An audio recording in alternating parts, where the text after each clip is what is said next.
আহসান মঞ্জিল পুরান ঢাকার ইসলামপুরের কুমারটুলি এলাকায় বুড়িগঙ্গা নদীর তীরে অবস্থিত। এটি পূর্বে ছিল ঢাকার নবাবদের আবাসিক প্রাসাদ ও জমিদারির সদর কাচারি। বর্তমানে এটি জাদুঘর হিসেবে ব্যবহৃত হচ্ছে।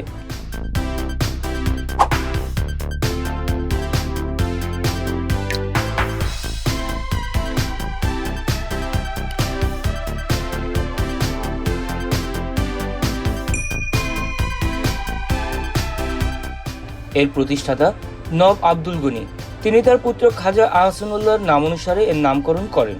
অষ্টাদশ শতাব্দীর মাঝামাঝি সময়ে জামালপুর পরগনার জমিদার শেখ এনায়েতুল্লাহ আহসান মঞ্জিলের বর্তমান স্থানে রংমহল নামে একটি প্রমোদ ভবন তৈরি করেন।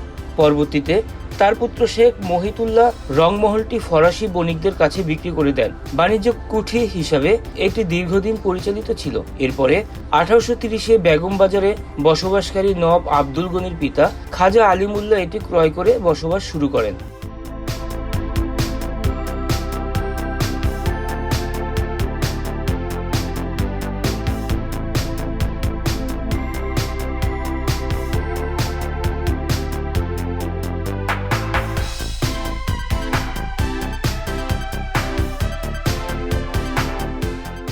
সে আমলে ঢাকা শহরে আহসান মঞ্জিলের মতো এত উঁচু জাগালো ভবন আর ছিল না।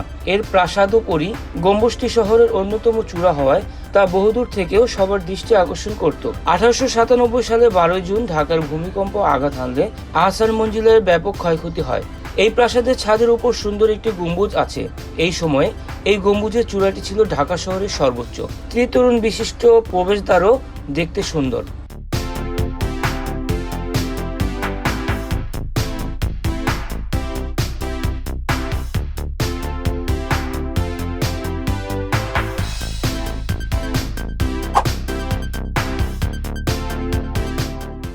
আঠারোশো সালে নবাব আব্দুল গনি প্রাসাদটি নির্মাণ শুরু করেন, যা 1872 সালে সমাপ্ত হয়। তিনি তার প্রিয় পুত্র খাজা আহসানুল্লাহর নাম অনুসারে এর নামকরণ করেন আহসান মঞ্জিল।